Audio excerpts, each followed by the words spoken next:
Smartphone ಅನ್ನೋದು ಇವತ್ತು ಜನರ ಜೀವನದ ಅವಿಭಾಜ್ಯ ಅಂಗ.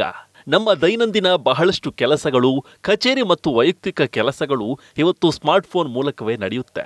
ಅಂತಹ ಸಂದರ್ಭದಲ್ಲಿ ಕೆಲವೊಂದು ತಪ್ಪಿನಿಂದಾಗಿ ಫೋನ್ಗೆ ವೈರಸ್ ಬರಬಹುದು, ಅಲ್ಲವೇ ಫೋನ್ ಹ್ಯಾಕರ್ ಪಾಲಾಗಬಹುದು. ನಿಮ್ಮ ಫೋನ್ ನಿಮ್ಮ ಕೈಯಲ್ಲಿಯೇ ಇದ್ದರೂ ಅದರ ನಿಯಂತ್ರಣ ಮತ್ತೊಬ್ಬರ ಕೈಗೆ ಸಿಗಬಹುದು. ಅಂತಹ ಸಂದರ್ಭವನ್ನು ಎದುರಿಸೋದು ಹೇಗೆ ಮತ್ತು ಯಾವ ರೀತಿಯಲ್ಲಿ ನಾವು ಮುನ್ನೆಚ್ಚರಿಕೆ ಕೈಗೊಳ್ಳಬಹುದು? ಕೆಲವು ಬಾರಿ ನಾವು ಮಾಡುವ ಸಣ್ಣ ತಪ್ಪುಗಳು ಪುನಃ ನಮಗೆ ತೊಂದರೆ ಕೊಡುತ್ತೆ. ಇದರಲ್ಲಿ ವೈರಸ್ ಅಟ್ಯಾಕ್ ಕೂಡ ಒಂದು.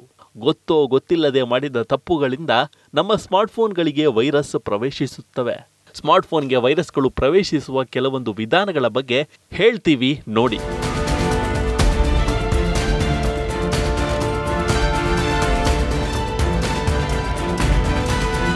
ನಿಮ್ಮ ಮೊಬೈಲ್ನಲ್ಲಿ ವೈರಸ್ ಇದ್ದರೆ ನೀವು ಆಂಟಿವೈರಸ್ ಸಹಾಯದಿಂದ ಆ ವೈರಸ್ ಅನ್ನು ತೆಗೆದುಹಾಕಬಹುದು. ಇಲ್ಲಿ ಹೇಳಿರುವ ಕೆಲವೊಂದು ತಪ್ಪುಗಳಿಂದ ದೂರವಿದ್ದರೆ ನಿಮ್ಮ ಫೋನನ್ನು ವೈರಸ್ನಿಂದ ಕಾಪಾಡಿಕೊಳ್ಳಬಹುದು. ಹೆಚ್ಚಿನವರು ಕೆಲವೊಮ್ಮೆ ಅಪರಿಚಿತ ಲಿಂಕ್ ಅನ್ನು ಕ್ಲಿಕ್ ಮಾಡ್ತಾರೆ.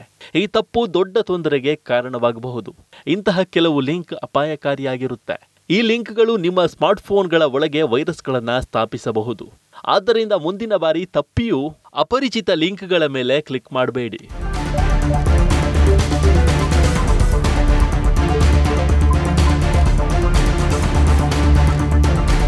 ಅಂತೆಯೇ ನೀವು ಯಾವುದೇ ಅಪರಿಚಿತ ಇಮೇಲ್, ಮೆಸೇಜ್ ಸ್ವೀಕರಿಸಿದರೆ ಅಥವಾ ಯಾವುದೇ ವ್ಯಕ್ತಿಯು ವಾಟ್ಸ್ಆ್ಯಪ್ನಲ್ಲಿ ಲಿಂಕನ್ನು ಹಂಚಿಕೊಂಡ್ರೆ ಇದೇನು ಎಂದು ನೋಡುವ ಕುತೂಹಲದಲ್ಲಿ ಆ ಲಿಂಕ್ ಮೇಲೆ ಕ್ಲಿಕ್ ಮಾಡಿ ತೆರೆಯದಿರಿ. ಈಗೀಗ ಈ ರೀತಿಯ ಫೇಕ್ ಲಿಂಕ್ಗಳ ಹಾವಳಿ ಹೆಚ್ಚಾಗಿದೆ. ಯಾವುದೇ ಅನುಮಾನಾಸ್ಪದ ವೆಬ್ಸೈಟ್ಗೆ ಭೇಟಿ ನೀಡಬೇಡಿ. ಹಾಗೆ ಮಾಡೋದ್ರಿಂದ ನಿಮ್ಮ ಫೋನ್ಗೆ ವೈರಸ್ ಅಟ್ಯಾಕ್ ಆಗುವ ಸಾಧ್ಯತೆ ಹೆಚ್ಚಿರುತ್ತೆ. ಅಂತಹ ಸೈಟ್ಗೆ ಭೇಟಿ ನೀಡಿದ ನಂತರ ಯಾವುದೇ ಲಿಂಕನ್ನು ಕ್ಲಿಕ್ ಮಾಡೋದ್ರಿಂದ ನಿಮ್ಮ ಮೊಬೈಲ್ಗೆ ವೈರಸ್ ಬರಬಹುದು.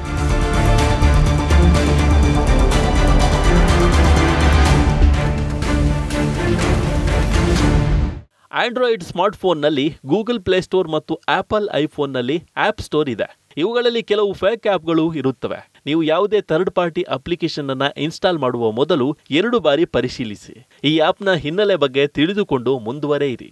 ಅದರ ಜೊತೆಗೆ ಇಂದು ಹೋಟೆಲ್ ಅಥವಾ ರೆಸ್ಟೋರೆಂಟ್ ಸೇರಿದಂತೆ ಅನೇಕ ಕಡೆಗಳಲ್ಲಿ ಉಚಿತ ವೈಫೈ ಲಭ್ಯವಿರುತ್ತೆ. ಹಾಗಂತ ಇದನ್ನು ಬಳಸಿದರೆ ನಿಮಗೆ ದುಬಾರಿಯಾಗಬಹುದು. ನಿಮ್ಮ ಸ್ಮಾರ್ಟ್ಫೋನ್ ಉಚಿತ ವೈಫೈ ಸಂಪರ್ಕಿಸಿದ ತಕ್ಷಣ ವೈರಸ್ಗಳು ಪ್ರವೇಶಿಸುವ ಅಪಾಯ ಹೆಚ್ಚಿರುತ್ತೆ. ಇವುಗಳ ಬಗ್ಗೆ ಎಚ್ಚರಿಕೆ ವಹಿಸಿ.